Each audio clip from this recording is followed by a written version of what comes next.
जीवन में हमने ऐसा कभी नहीं देखा। नेताओं को, जनप्रतिनिधि को पकड़ पकड़ करके मार रहे हैं, डरा रहे हैं। यह जो है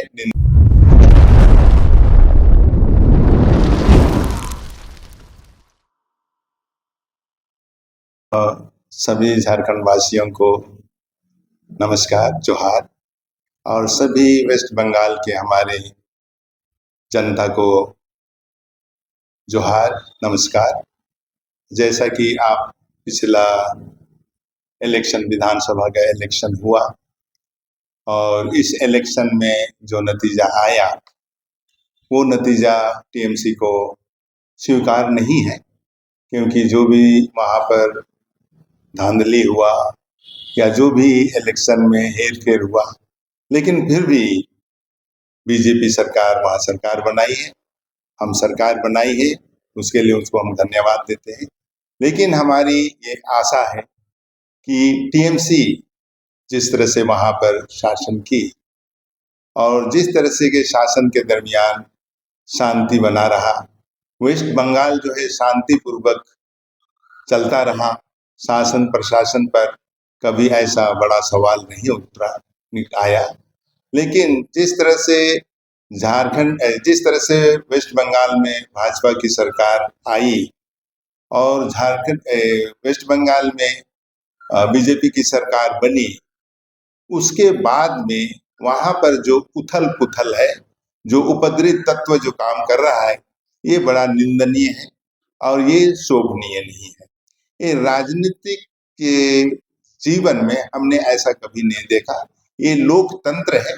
लोकतंत्र में हम सब की इज्जत करते हैं, सबका श्रद्धा हम देते हैं और लेते हैं। वेस्ट बंगाल में जो अभी हो रहा है, जो बीजेपी गवर्नमेंट के आड़ में या बीजेपी गवर्नमेंट के बढ़ावे में जो वहाँ के लोग जिस तरह से टीएमसी के लोगों को, नेताओं को, जनप्रतिनिधि को पकड़ पकड़ करके मार रहे हैं, डरा रहे हैं, यह जो है निंदनीय है। हम बीजेपी गवर्नमेंट से ये अनुरोध करते हैं कि आपने सरकार बनाया है, इसको आप प्रशासनिक दृष्टिकोण से अच्छा बनाइए, उसको चलाइए और वेस्ट बंगाल की जनता की सेवा कीजिए और इस तरह का कृत्य ना कीजिए जिससे राजनीतिक आलोचना हो और लोकतंत्र को एक धब्बा हो। हमने जरूर इस जीत को, आपकी भाजपा की जीत को हमने स्वीकार नहीं किया है, लेकिन जिस तरह से निर्णय आया उस निर्णय को तो हमको मानना पड़ेगा और इस निर्णय के तहत ही हम अनुरोध करते हैं भाजपा सरकार से, आप वहाँ की जनता की सेवा कीजिए और जनता के साथ रहिए। और ऐसे जनता को जो हमने पिछले 15 साल में वहाँ पर काम किया, ऐसी परिस्थिति नहीं देखा, वो परिस्थिति हम अभी देख रहे हैं। इसको रोकिए, इसको बांधिए और प्रशासन जो है वहाँ का चुस्त दुरुस्त कीजिए, जिससे लोकतंत्र की लज्जा बनी रहे और हम सब जिस तरह से हम लोग जीते हैं, शांतिपूर्वक जीते हैं। और वैसे भी वेस्ट बंगाल के लोग शांति प्रिय हैं और शांति प्रिय होने के नाते वो शांति चाहते हैं। आने वाले समय में टीएमसी अपने गलतियों को सुधारेगा। टीएमसी अपने कार्यकर्ताओं के साथ में संयमता पूर्वक रहने के लिए आदेश दे चुका है।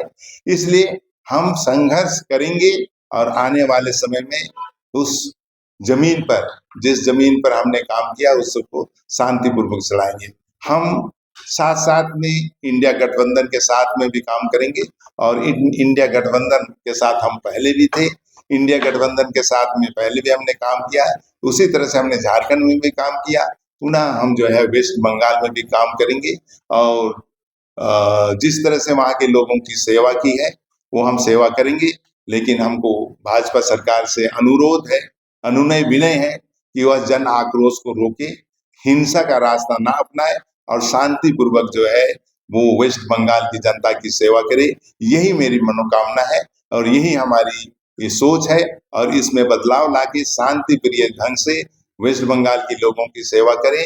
और टीएमसी से हमारा अनुरोध है कि वो लोग भी शांतिपूर्वक रह करके इस काम को करे और टीएमसी शांतिपूर्वक उस जमीन पर जहाँ पर उसने काम किया वहां लोगों की सेवा करते रहे। जय हिंद। दादा, एक सवाल है कि इस बार चुनाव के दरमियान पश्चिम बंगाल लगातार ये बातें सारे आ रहे थे कि दीदी कहीं ना कहीं उनकी तोड़ दी। हम्म। लेकिन ऐसा कुछ क्या हुआ कहीं ना कहीं हिंदू मुस्लिम जो धर्म है इस तरह के बांटे जाने का तो कहीं ना कहीं उसका जो फायदा पहुंचना चाहिए टीएमसी को वो नहीं हो पाया। ऐसा बिल्कुल नहीं है।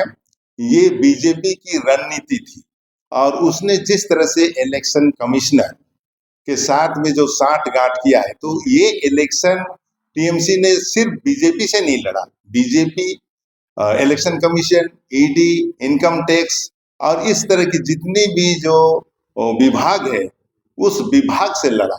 और ये बीजेपी ने पहले ही ये निर्णय करने का व्यवस्था कर लिया था।